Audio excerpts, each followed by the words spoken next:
নিৰ্মাণ সমিতিৰ তৰফৰ পৰা এখনি কোলাম গামোচা আৰু এখনি চেলেঞ্জ চাদৰ সম্মাননা জনাব বিচাৰিছে। তাৰপিছতে আমাৰ মাজত উপস্থিত থকা আমাৰ ভাৰতীয় জনতা পাৰ্টি দেৱমণ্ডলৰ সন্মানীয় সভাপতি আমাৰ চৌধুৰী মুন্না ডাঙৰীয়া আছে। তেখেতকো এখনি কোলাম গামোচা আৰু চেলেঞ্জ চাদৰে আমাৰ নিৰ্মাণ সমিতিৰ তৰফৰ পৰা সম্মাননা জনাব বিচাৰিছে। পুৰেমান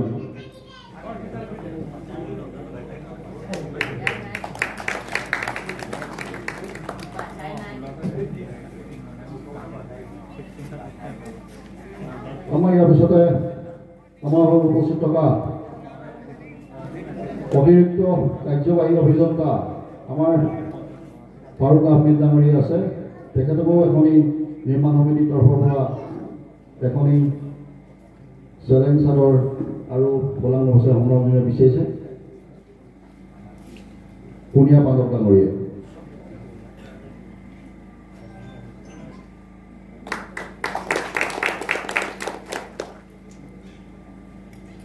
তাৰপিছত আমাৰ মাজত উপস্থিত থকা আমাৰ লোক নিৰ্মাণ গৃহ বিভাগৰ অভিযন্তা ৰাহুল আমিন ডাঙৰীয়া আছে। তেখেতকো এখনি কোলাম গামোচা আৰু চেলেঞ্জ চাদৰে কোলাম গামোচা সম্মাননা জনাব আমাৰ জীৱন দাস ডাঙৰীয়া।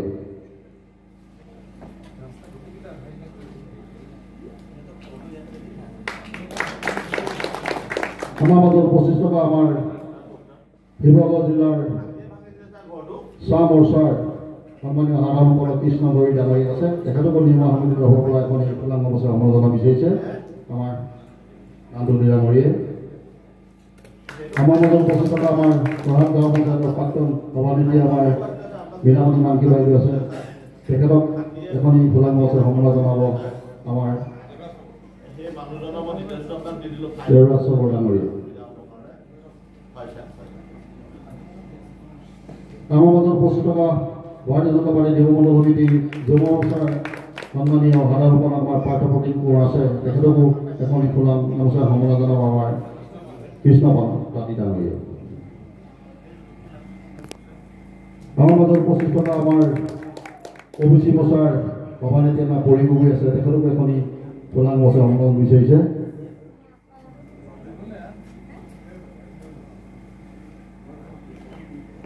আজিজুৰ ৰহমান ডাঙৰীয়া। সমন্বয় কাৰ্যসূচী মই ইমানে সামৰণি মাৰিছোঁ। ইয়াৰ পিছতে আমাৰ মাজত উপস্থিত থকা আমাৰ সকলোৰে শ্ৰদ্ধাৰ সন্মানীয় বিধায়ক সুষমা বৰুৱা ডাঙৰীয়া ৰাইজৰ উদ্দেশ্যে বক্তব্য ৰাখিবৰ বাবে অনুৰোধ জনাইছোঁ।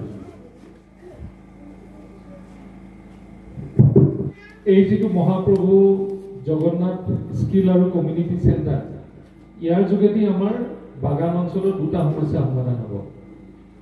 প্ৰথম হ'ল যে আমাৰ এই অঞ্চলৰ আমাৰ যিবিলাক মাংগলিক অনুষ্ঠান, এই অনুষ্ঠানবিলাক আমি এই হলবিলাকতে পাতোঁ আৰু কাৰোবাৰ ঘৰত যদি কিবা বিবাহৰ অনুষ্ঠান হয়, কাৰোবাৰ তেনেধৰণৰ ল'ৰা ছোৱালী জন্ম হোৱা বা বিয়া হোৱাৰ যিবিলাক মাংগলিক অনুষ্ঠান, সেই গোটেই মহাপ্ৰভু জগন্নাথ মন্দিৰৰ ভিতৰত এটা কমিউনিটি চেণ্টাৰ থাকিব। তাতে এটা কিটচেন থাকিব, খানা চানা বনোৱা মেলা, মানুহক তাতে থকা মেলা গোটেইখিনি ব্যৱস্থা হ'ব। আৰু দ্বিতীয় কামটো হ'ব যে অসম চৰকাৰে এতিয়া নতুনকৈ পঢ়া শুনা কৰা ল'ৰা ছোৱালীবিলাকৰ কাৰণেতো চাকৰিবিলাক দিছে, যিবিলাকত আমি কোনো বিধায়ক আৰু MP, MLA, মিনিষ্টাৰ কোনোৱে হস্তক্ষেপ নকৰাকৈ সেই চাকৰিবিলাক পঢ়িলে পায়। আৰু চাহ জনগোষ্ঠীয় লোকসকলৰ কাৰণে এইবাৰ নাৰ্ছৰো চিটবিলাক ৰিজাৰ্ভ কৰা হৈছে।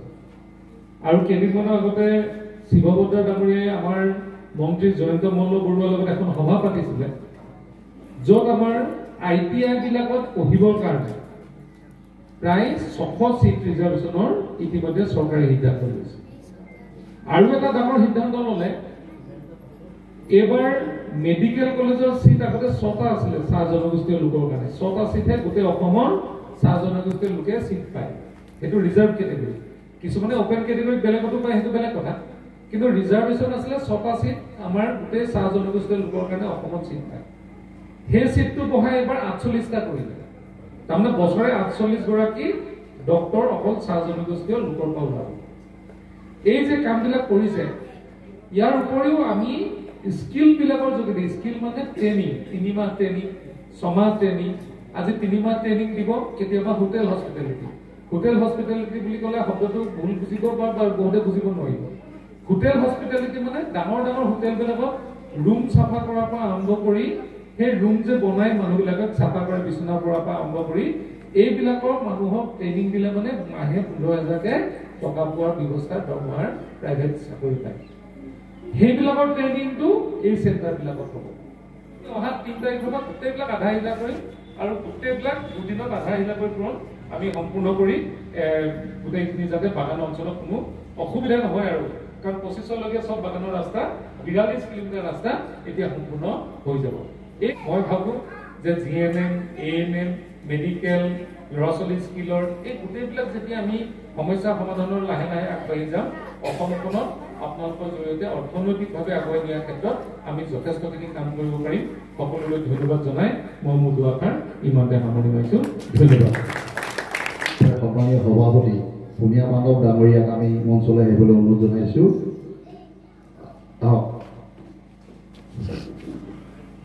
পুনিয়া মানৱ ডাঙৰীয়া আমাৰ এই গোটৰ সভাপতি তেখেতক চিনাকি কৰি দিছোঁ লগতে আমি তেখেতক এখনি ফুলাম গামোচাৰে সম্বৰ্ধনা জনাবলৈ আমাৰ পুৰেণ মালকী ডাঙৰীয়াক অনুৰোধ জনাইছোঁ তাৰপিছতে আমাৰ মাজত উপস্থিত থকা আমাৰ শ্ৰদ্ধাৰ আৰু এটি সম্বৰ্ধনা অনুষ্ঠান যদি থাকিব সন্মানীয় বিধায়ক মহোদয় আমাৰ এই গাঁও পঞ্চায়তৰ প্ৰাক্তন সভানেত্ৰী বীণাপাণি মানকী বাইদেৱে এটি উপহাৰ দিব বিচাৰিছে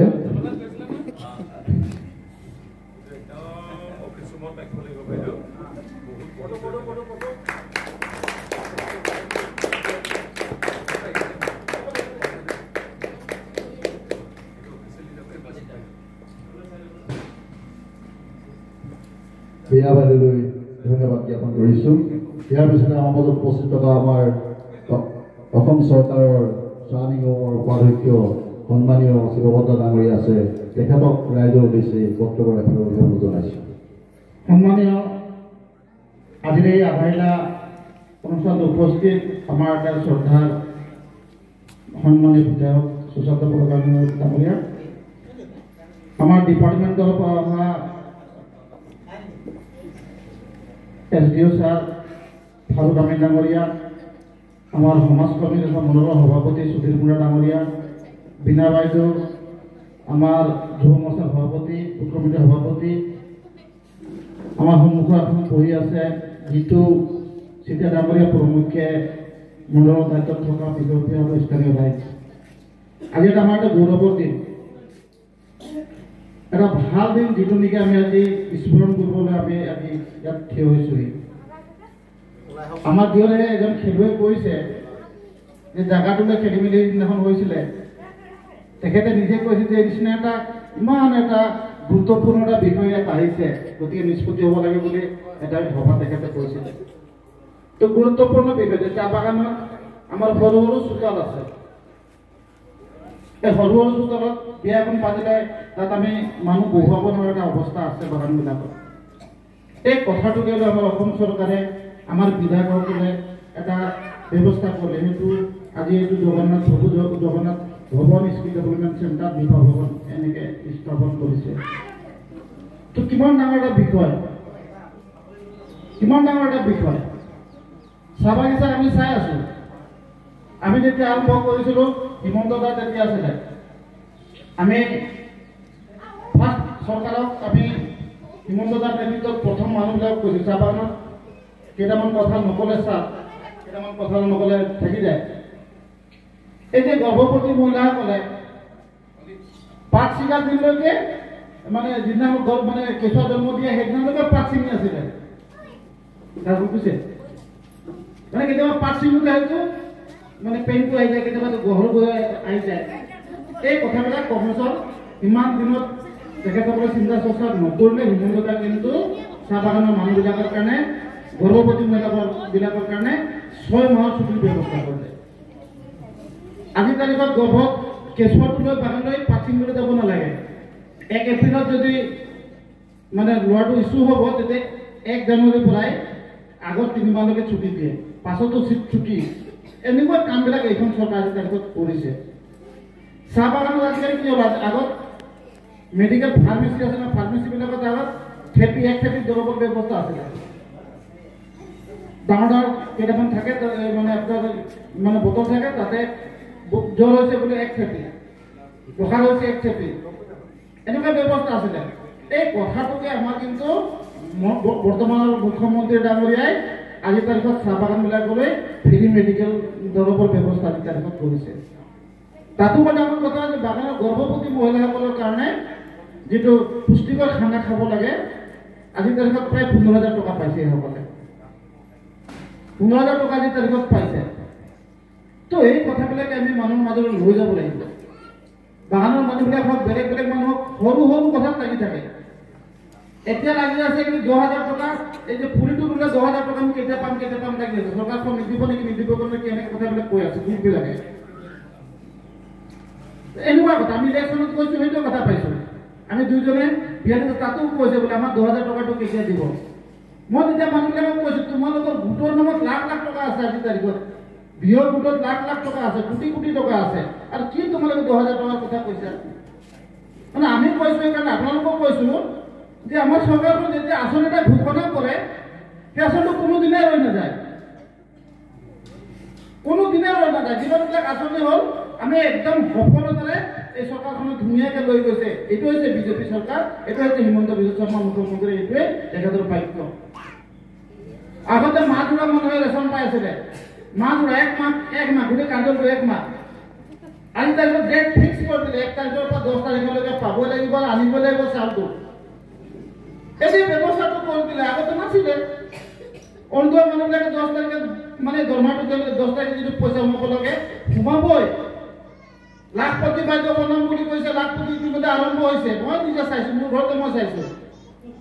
লাখপতি মানে ইমান টকা আছে, গোট যদি ভালকে চলায়, এই বাধ্যসকলক গোট যদি ভালকে চলায়, গোটটো যদি গোটেই ব্যৱস্থাটো ভালকে আছে, তেতিয়া লাখ টকা, 50,000 টকা, 2 লাখ টকা ইতিমধ্যে মহিলাসকলে আজি তাৰিখত পাইছে। সেইকাৰণে চাহ বাগিচাৰ মানুহবিলাকক মই কৈছোঁ, গোটৰ ব্যৱস্থাটো কৰিব লাগে। ভাল এটা সুবিধা আছে, আপোনালোকৰ ঘৰত বিভিন্ন ব্যৱসায় কৰিবৰ কাৰণে আপোনালোকৰ সুবিধা হয়। ছাৰে এটা কথা মোক ক'লে, চৰকাৰ আজি তাৰিখত মানে আমাক মানে উপহাৰ হিচাপে দিছে। এই কথাবিলাক আমাৰ মানুহবিলাকে বুজিবলৈ হ'ল। এখন ডিব্ৰুগড় যাতে নাই রাখবে, আর 1.5-2 বছরের পিছিয়ে আমাদের এই যে মানে কি বলে একটু কি বাগান মশলা বাগানের কিনারে মেডিকেলটা আমাদের বন্ধ আয়। তো চিন্তা করো তো, ডিব্রুগড় যাবো বলে তো 1 বিঘা মাটি বন্ধক দিয়ে হতো, নাহলে বাগানের প্রায় 5,000-6,000 টাকা বা 10,000 টাকা লোন লবলে হলে পিএফর পয়সা। আজের তারিখে আপনাদের 150 মানে 200 টাকা দিয়ে আমরা কি বলে এটা মানে মেডিকেল কলেজ আমরা পাই যাবো। এটা আমার একটা সুবিধা। এই কথাগুলাই সরকার হুকুমতকে হুকুমভাবে চিন্তা চর্চা করতে আছে, আর এটাই হলো বিজেপি সরকার। সবকা সাথ সবকা বিকাশ, সব জাতি উপজাতির মানুষ যাতে মানে সুবিধা পায়, মানে আগুৱাই যায়, তাৰ কথাবিলাকে ভাৰতীয় জনতা পাৰ্টিৰ সৰকাৰখনে আজি তাকে চিন্তা কৰিছে। বাগানৰ অঞ্চলৰ কাৰণে ইমান দিনে হাই স্কুল আছিলে, আমাৰ কাৰণে যে হাই স্কুল দিছে আমার আদর্শ হাই স্কুল, হাতমত আদর্শ হাই স্কুল আছে, খঙিয়াত আদর্শ হাই স্কুল আছে, এফালে বকটাত আমার মকুটি বাগানত আদর্শ হাই স্কুল আছে। তো শিক্ষার ক্ষেত্রখনতো আগুৱাই লৈ যাবৰ কাৰণে বিচাৰিছে, মেডিকেল সাইডটো আজিকালি আগুৱাই লৈ যাব বিচাৰিছে। কোনো একটা সাইড দেখে সব সাইড আমাকে আগুৱাই লৈ যাবৰ কাৰণে এইখন চৰকাৰে আজি তাৰিখত ব্যৱস্থা কৰিছে। ছাত্ৰ ছাত্ৰীসকল আজি তাৰিখত হাত পাৰৰ ব্যৱস্থা আছে, মধ্যাহ্ন ভোজনৰ ব্যৱস্থা আছে। ক্লাছ 9ৰ পৰা ওপৰলৈকে পঢ়িলে আমাৰ ছাত্ৰ ছাত্ৰীবিলাকে আমাৰ সিৰিজ পোৰ্টালেৰ যোগেদি এপ্লাই কৰে ওয়েলফেয়াৰ বোৰ্ডেৰ পৰা মানে স্কলাৰশিপ পোৱাৰ এটা ব্যৱস্থা আছে। ইলেকশনের মই আগত কৈছিলো আমি নিযুত মইনা দিম, সবে হাঁহিছিলে, সবে কংগ্রেসে আমাক উল্টা পুল্টা কৈ আছিলে আমাক। তেতিয়া মই হাঁহি আছিলো, মনে মনে হাঁহি আছিলো, বাপৰে তহঁতে হিমন্ত বিশ্ব শৰ্মা তহঁতৰ নেক্সটটো তহঁতে গম নাপাওঁ। মই কৈ আছো বৰপেটা মিটিঙত, হিমন্ত দাস যিকেইটা কথা কয়, আমাৰ মুখ্যমন্ত্ৰী যিকেইটা কথা কয়, আজি 1 মাহৰ আগতে নিযুত মইনা আঁচনিত আমাৰ মানে ছাত্ৰীসকলৰ প্ৰত্যেকতে পাছবুকত 1,000 টকা সোমাইছে। আজি আপোনালোকক কৈছে এইটো কি লাগে, হায়াৰ ছেকেণ্ডাৰী যেতিয়া পঢ়িব, ফাৰ্ষ্ট ইয়াৰত যিবিলাক ছোৱালী পঢ়িব, এপ্লাই যদি কৰিছে 10 মাহৰ কাৰণে, 2 মাহ কলেজ বন্ধ থাকে, 10,000 টকা তেওঁলোকৰ পাছবুকত সোমাব। ডিগ্ৰী যেতিয়া পঢ়ি আছে তেতিয়া 1250 টকা সোমাব, প্ৰত্যেক মাহে সোমাব, 10 মাহ সোমাব। কিন্তু আৰু হায়াৰ এডুকেশ্যন কৰে তেতিয়া প্ৰত্যেক মাহত 1500 টকাকৈ আমাৰ ছাত্ৰ ছাত্ৰীসকলক পঢ়াবৰ কাৰণে 1500 টকা মানে প্ৰত্যেক মাহতে সোমাব। এই কামবিলাক যে কৰিছে আজিৰ তাৰিখত, কিমান ডাঙৰ আজিৰ তাৰিখত কাম বুলি কৈছে, ছাত্ৰ ছাত্ৰীৰ ক্ষেত্ৰতো ব্যৱস্থা লৈছে। আমাৰ বিধায়ক ডাঙৰীয়াই ক'লে, আমি এটা আলোচনাত গৈছিলোঁ, চাহ জনজাতি মানে ল'ৰাবিলাকৰ কাৰণে ৰিজাৰ্ভেশ্যন নাছিল ITI নাছিলে, তো আমাৰ চৰকাৰে প্ৰায় 600 কেইটামান কম 585 চিটটা আছে, আমি চৰকাৰৰ ঘৰতে ৰিজাৰ্ভেশ্যন কৰিছোঁ। একেলগতে কৈছোঁ আৰ্টছা আছা যিমানবিলাক সংগঠন আছিলে, SMS আছিলে, তেখেতসকলেও আমাক সহযোগ কৰিছিলে। আৰু ইতিমধ্যে ITIৰ ক্ষেত্ৰতো আমি আমাৰ ৰিজাৰ্ভেশ্যনৰ ব্যৱস্থা কৰিছোঁ। মেডিকেল কলেজত ৰিজাৰ্ভেশ্যন কৈছে ছাৰে, কৈছে আগতে 3টা মেডিকেলত 8টা চিট আছিলে, 6টা চিট আছিলে, আজিৰ তাৰিখত সেইটো গৈ 48টা চিট হৈছে। নাৰ্ছ 50টা আছিলে, মাত্ৰ 50টা আছিলে। হিমন্ত দাৰ নেতৃত্বত আমি 50টা জেগাত আমি আৰম্ভ কৰিছোঁ। আৰু কৈছোঁ মেডিকেল কলেজ বাঢ়ি আছে, আমি আৰু চৰকাৰক কৈছোঁ আৰু কেইটামান বঢ়াই দিব লাগে। তো এই ক্ষেত্ৰতে আমি চৰকাৰৰ প্ৰতি সহযোগিতা হ'ব লাগে। আমি কথাৰে নহয় বন্ধু, আমি কামেৰে কৰি দেখোঁ। আমি কথা নকওঁ বেলেগ দলৰ নিচিনাকৈ, কংগ্ৰেছৰ নিচিনা আমি কথা কোৱা দল নহয়, আমি কাম কৰা দল। যিটো কাম কৰিম বুলি কম সেইটো কৰিবই। আৰু মই আজি তেওঁলোকক চবকে কৈছোঁ যে হিমন্ত দা আমাৰ মুখ্যমন্ত্ৰী ডাঙৰীয়াই যিটো মুখৰ পৰা যেতিয়া উলিয়াই মই ব্ৰহ্মবাক্য বুলি কওঁ। ব্ৰহ্মবাক্য হিমন্ত বিশ্ব শৰ্মাই যিটো ভাষা কয়, যিটো কৰিম বুলি কয়, সেইটো ব্ৰহ্মবাক্য বুলি কওঁ। আৰু সেই ব্ৰহ্মবাক্যই আমাৰ কাৰণে সমাজখনক আগুৱাই লৈ যাবৰ কাৰণে আজি চাৰিও দিশৰ পৰা সহযোগ কৰিছে। এই কথাকেইটা আমি ক'লোঁ। আমি দলটোৰ প্ৰতি দায়বদ্ধ হ'ব লাগে, আমাৰ জাতিটোৰ প্ৰতি দায়িত্ব হ'ব লাগে, আমাৰ অঞ্চলটোৰ প্ৰতি দায়বদ্ধ হৈ আমি সকলোৱে একেলগত থাকি এই যিখিনি ব্যৱস্থা কৰিছে সেইবিলাক আগুৱাই লৈ যাবৰ কাৰণে ব্যৱস্থা কৰিব লাগে। আৰু দলটোৰ প্ৰতি কিন্তু দায়বদ্ধ হ'ব লাগে। ছাত্ৰ ছাত্ৰীসকলৰ কাৰণে যিটো ব্যৱস্থা আছে, শিক্ষিত মানুহবিলাকৰ যিটো ব্যৱস্থা আছে, বাগানৰ কাৰণে যিটো ব্যৱস্থা আছে, এই দলটোৱে ভালকৈ বুজি পায়। আৰু তাতোকৈ ডাঙৰ কথা হ'ল যে বিধায়ক ডাঙৰীয়াই কিন্তু ইয়াত বহুত কাম কৰিছে। ৰাস্তা নাছিলে, ঘৰত মানুহ ৰাস্তাত বহুত কৈ আছে। ইতিমধ্যে 42 কিলোমিটাৰ ৰাস্তা জীৱনত কোনোৱে দিনে মই আজিলৈকে মই দেখা পোৱা নাছিলোঁ। 42 কোটি ৰাস্তা মানে কিলোমিটাৰ ৰাস্তা। তেওঁসকলে সুধিলোঁ মোৰ বাগান বহুত আছে, কিমানটা আছে বোলে 32টা আছে, কি বোলে 50 কিলোমিটাৰ পালে। ছাৰ 50 কিলোমিটাৰ, আমি 9টা বাগানত কিমান পালোঁ 42 কিলোমিটাৰ।